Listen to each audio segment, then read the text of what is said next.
আমাদের পার্শ্ববর্তী গ্রাম ফুরসাবাড়ি, ছেলেটার বাবা মৃত ইব্রাহিম, আল্লাহ পাক তার সন্তান যে আজকে এই ইব্রাহিমের সন্তান আজকে জায়েদ হাফেজ কোরআন হয়েছে, এই মুহূর্তে যেন আল্লাহ পাক তার বাবার কবরটা জান্নাতের বাগান বানিয়ে দেয়। সকলে বলি আমিন।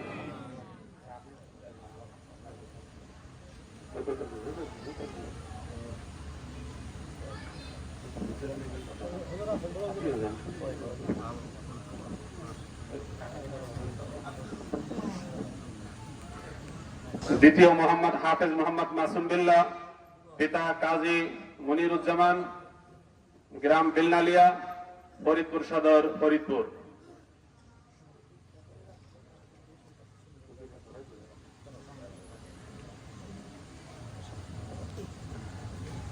কত বড় সৌভাগ্যবান ওই ব্যক্তি যার একাধিক সন্তান কোরআনের হাফেজ।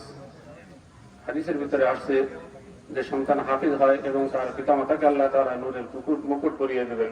3 নম্বরে হাফেজ মোহাম্মদ ইয়াসিন, পিতা মোহাম্মদ আফজাল মোল্লা, গ্রাম ভাবুকদিয়া, শালতা, ফরিদপুর।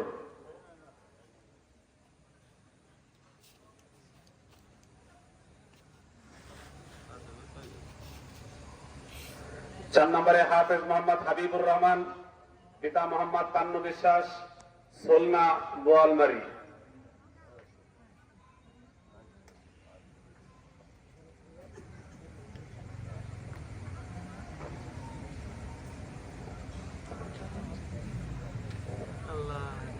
5 নম্বরে হাফেজ মোহাম্মদ আমিনুল ইসলাম, পিতা চয়ন মিয়া, বেল মাহমুদপুর, ফরিদপুর সদর, ফরিদপুর।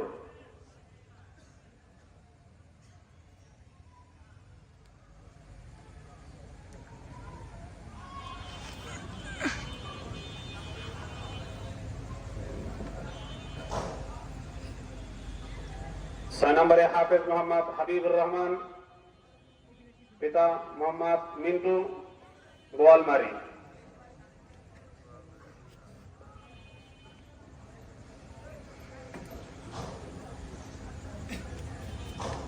সর্বশেষ 7 নম্বরে যিনি হাফেজ হয়েছেন হাফেজ মোহাম্মদ হুজাইফা শেখ, পিতা হাফেজ মোহাম্মদ দেলোয়ার শেখ, খারদিয়া, শালথা, ফরিদপুর।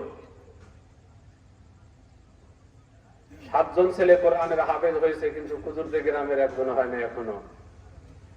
দোয়া করে আল্লাহ পাক যেন সামনের মাহফিলে যে কয়জন কোরআনের হাফেজ হবে কুজুরদে গ্রামের সংখ্যাটা যেন বেশি হয় ইনশাআল্লাহ। এটাই একটা জীবনের সম্পদ। আমাদের মোহাম্মদ আলী কারি সাহেব নিজের এত টাকা সম্পদ অর্থ কিছু মাদ্রাসার জন্য ওয়াকফ করেছেন। আল্লাহ পাক এটাকে ওসিলা করে নাজাতের ব্যবস্থা করে দেন। এই মুহূর্তে পাগড়ি পরানো হবে যে হাফেজ সাহেব হুজুরের অক্লান্ত পরিশ্রম, যার কষ্টের বিনিময়ে এই ছাত্রগুলো কোরআনের হাফেজ হয়েছে। বরকতের জন্য হুজুরের হাত মোবারক দিয়ে আমাদের হাফেজ সাহেব হুজুরকে, হাফেজ মোহাম্মদ আবু মুসা, তাকে পাগড়ি পরানোর জন্য হুজুরকে অনুরোধ করছি। ভাই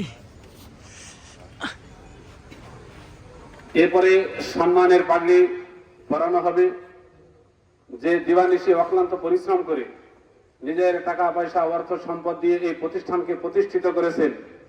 আল্লাহ পাক তার বিনিময়ে তাকে জান্নাতের উচ্চ মাকাম দান করুক।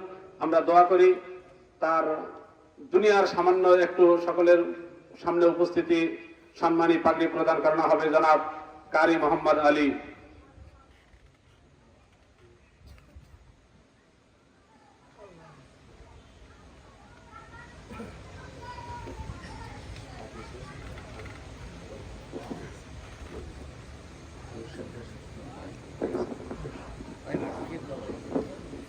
কুজুরদিয়া Darul Uloom institute, general and Hifzul Quran education.